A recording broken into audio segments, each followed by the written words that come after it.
I'm so unfair.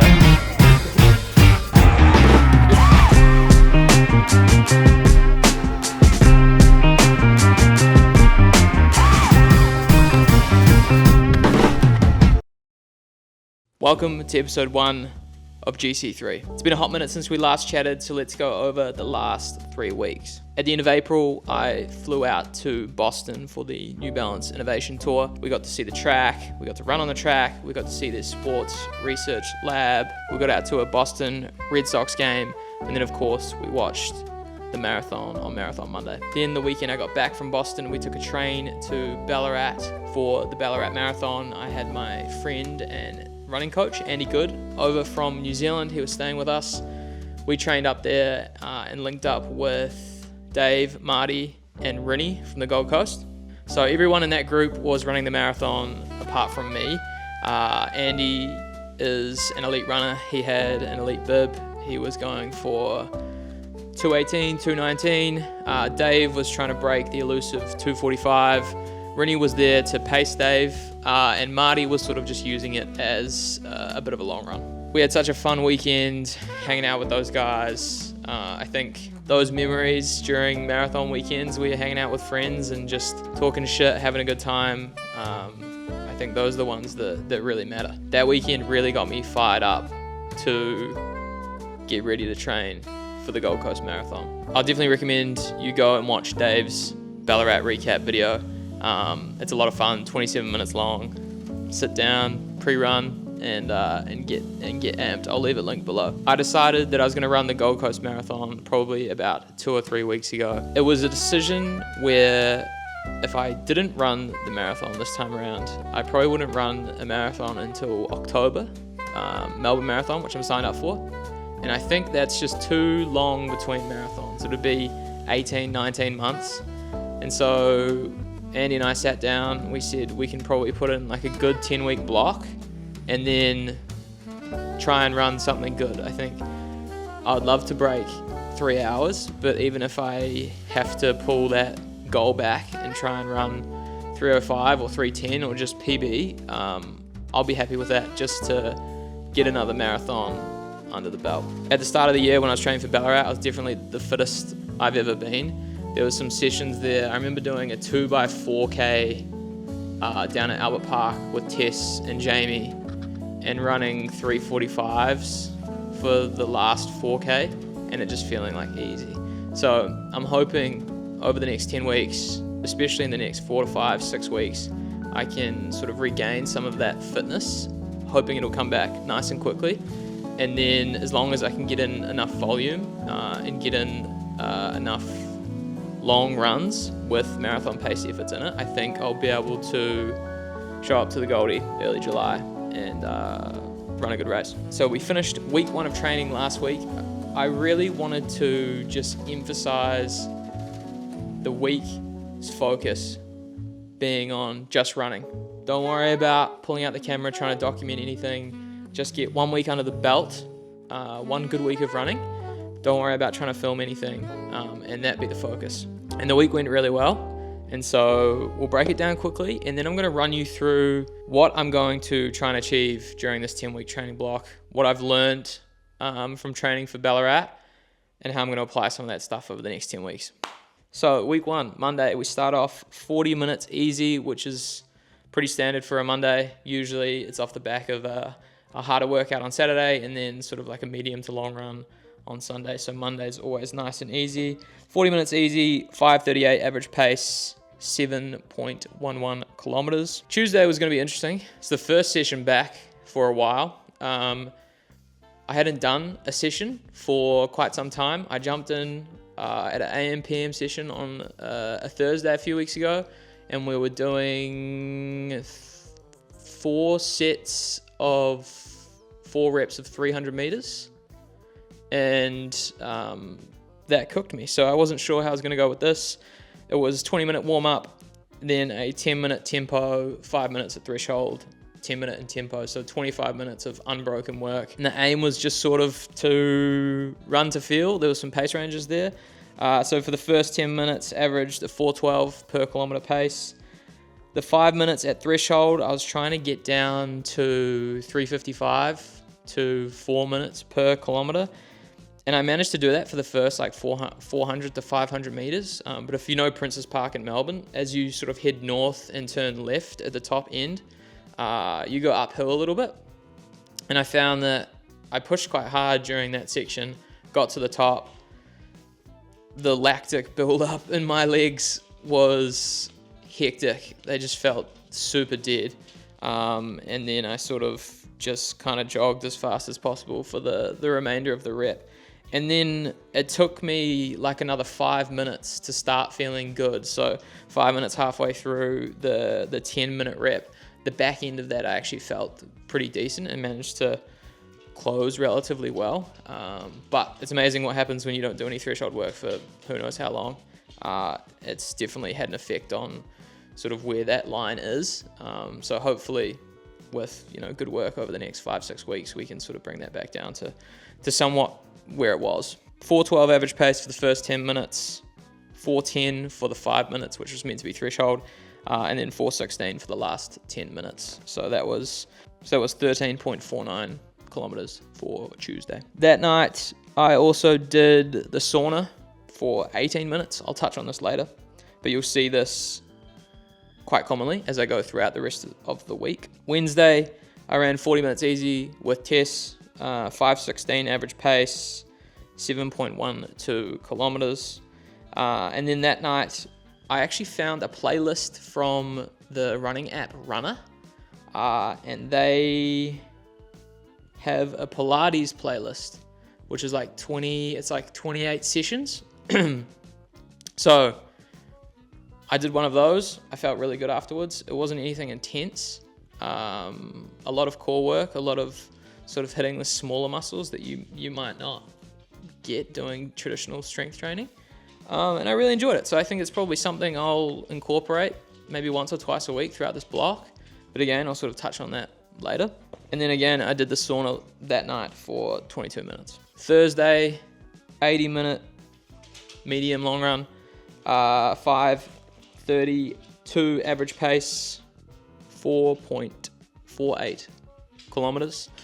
Thursday is going to be some form of medium long run each week. I'll probably not be in the position for quite some time to ever need to do doubles to get enough volume in.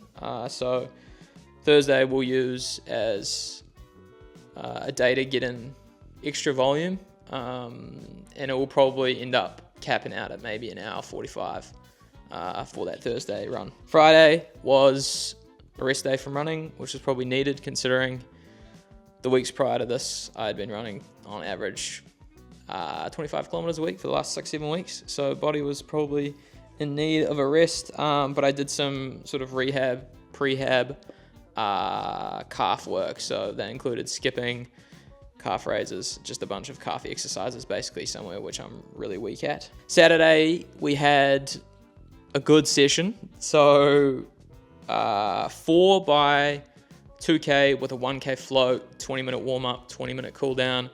And the aim for the 2K segments was to hit about 4 minutes per kilometer. So rep 1, 4:03 per kilometer, rep 2, 4:01, rep 3, 3:58, rep 4, 3:58. And I ran that in these. So this is the New Balance SC Elite V5. This was one of the shoes that they showed us while we were in Boston. So got to give it a good hit out on Saturday. I've done a full sort of preview on the shoe on Tempo Journal. So if you want to go look at that, check it out, tempojournal.com.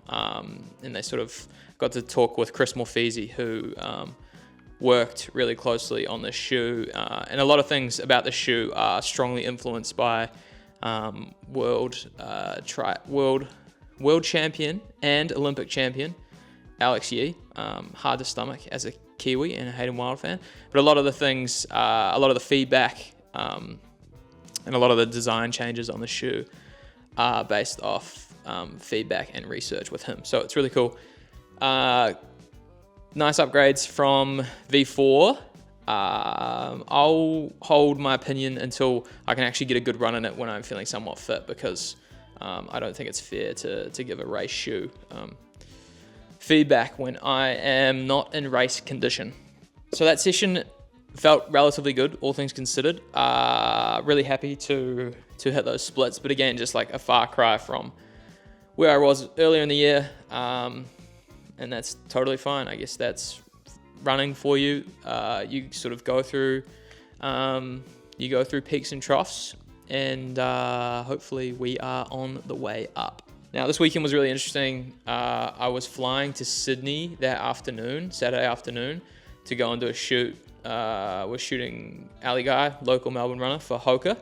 And so purposely got the afternoon flight, got onto Sydney at about 4 p.m. or something, grabbed some dinner, had my homie Liam coming up from Wollongong to shoot photos for us. So that was sick.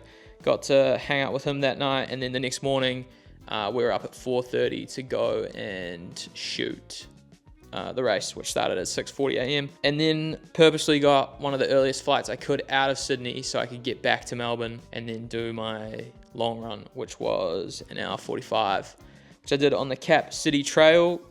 Probably one of the best places in Melbourne, probably one of the best places I've ever run to do a long run. If you're ever in Melbourne, or you're in Melbourne and you've never done Cap City, I would definitely recommend getting on it, apart from parts of the Abbotsford area which are like still cut off and I can't figure out what's going on there, so I always go sort of from Princes Park away. So that was an hour 45, 18.8 kilometers, 5:36 average pace. I did an impromptu Minted New York gel review during that run. Right, ordered some stuff from Minted New York earlier last month, and these showed up. Minted New York gels, 40 grams of carbs. This one is mixed berry. Let's give it a crack.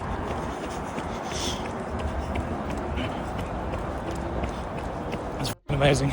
Tastes like a, I mean, that's good. It tastes like a fruit roll-up with some sort of like mixed berry candy. Oh yeah. Now, boys. Well, I look forward to those releasing. So yeah, those are pretty good. Excited for those to actually come out. I have 2 more in the pantry. One unflavored and one unflavored caffeine. So I'll give those a crack at some stage. And so that took me to about 80 kilometers for the week, which is decent volume considering, you know, we're going from some pretty low volume weeks to jump up to that. So that's where I'm going to touch on the next part, which is what's changing this time around. So I think as disheartening as it was to have to pull out from Ballarat, there's always good learnings from like the failures, if you will, in running. And I haven't personally experienced a lot of failures in my short running career, if you will. But the ones that I have, I've always taken away good learnings from them. So I think one of the biggest things that I took away was I came here, I wanted to be social. I was doing a lot of social running, which is totally fine. I think I needed that period to be able to do that, to like make new friends, get into new groups, and sort of apply myself in a new situation.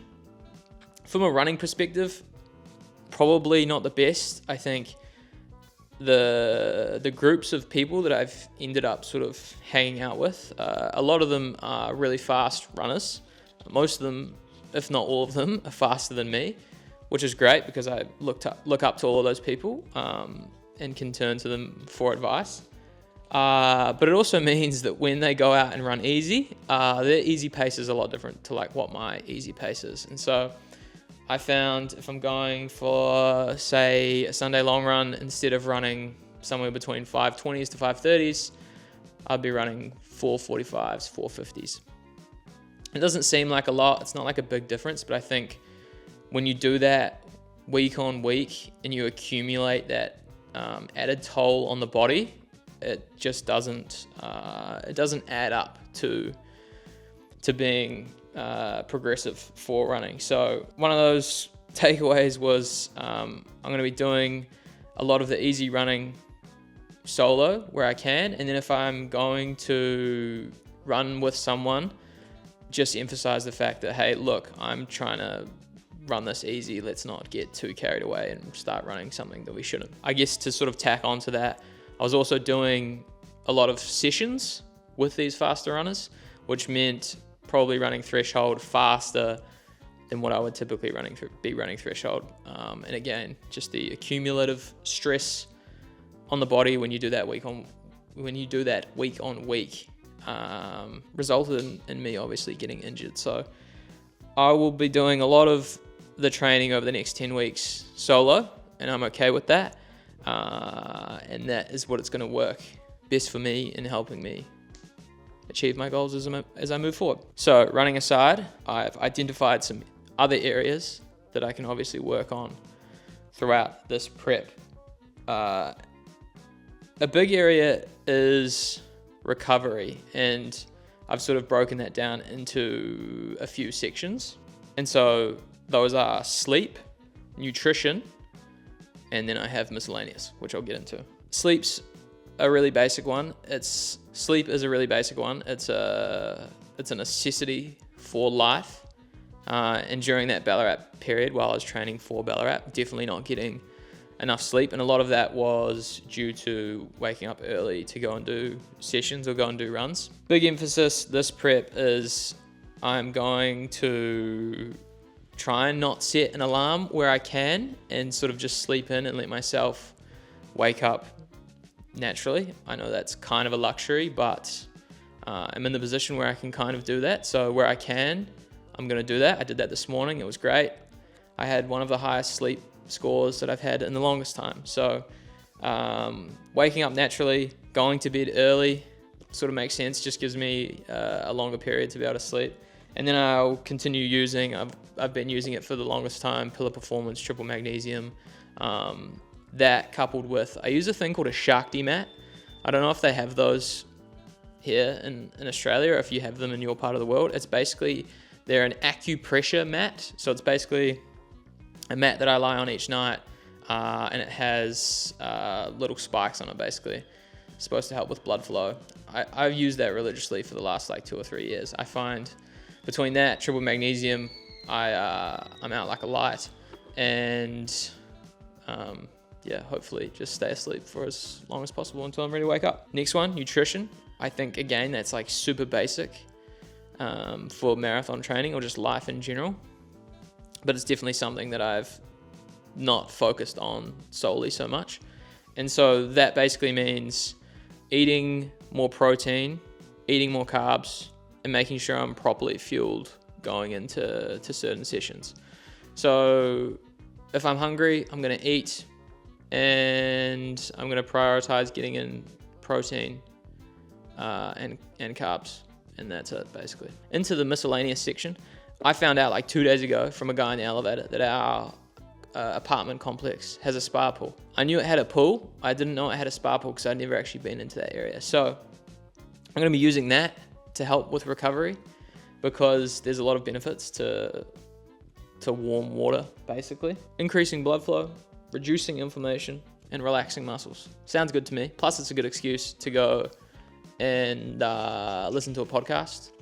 And there's also research around warm baths or spas before bed, rapidly decreasing your body temperature and making it easier to go to sleep. So that's a no-brainer. If it's there, it takes me 2 minutes to get down there, and it sounds lovely. So I'm going to be doing that. Okay, and lastly is the sauna.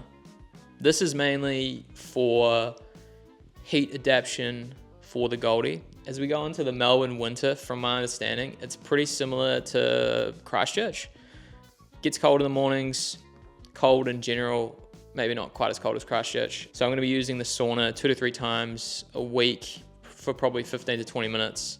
Ideally after an easy run in the morning, go jump in there 15, 20 minutes and just get used to some of that heat that Gold Coast heat, because I know a lot of guys from Christchurch or cooler climates in general head to the Goldie. Obviously, it's a really nice flat course, but the heat, humidity gets them at the end of the day. And so I'm just going to try and get on top of that as I can. Okay, and lastly, probably sound like a bit of a broken record here, strength training. There's a lot of things I could be doing in that area to improve my running, and so we're going to also emphasize that. So we're going to be doing 2 sessions a week, one like heavier lower body, one lighter lower body, Tuesday and either Saturday or Sunday. So stack them on top of my harder sessions. And so you basically, you just have like one day of accumulative fatigue, and then the next day you can, recover better. Biggest weakness for me probably is my calves still. Like genetically, our whole family have really small calves. I think I would probably win top prize for biggest calves in our family purely from the fact that I run so much. But usually after a hard session, my calves are the muscle that is the most sore. So I'm going to be doing a lot of skipping, a lot of calf raises, both seated and standing, single leg, double leg.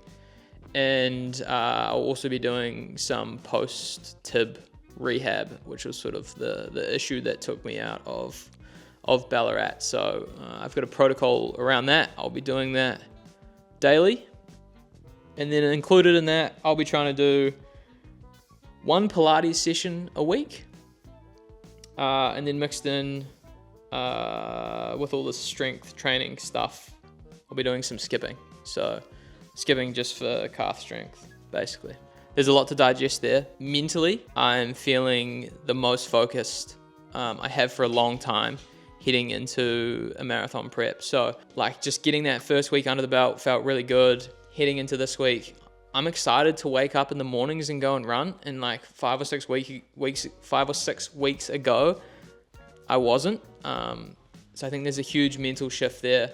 And if I can just keep stacking session on session, whether that be running or rehab or strength training, that just builds confidence as we move forward heading into Gold Coast. So I'm really excited to bring you guys this series documenting the process in the lead up to the Gold Coast Marathon, GC3. Hopefully we go sub 3.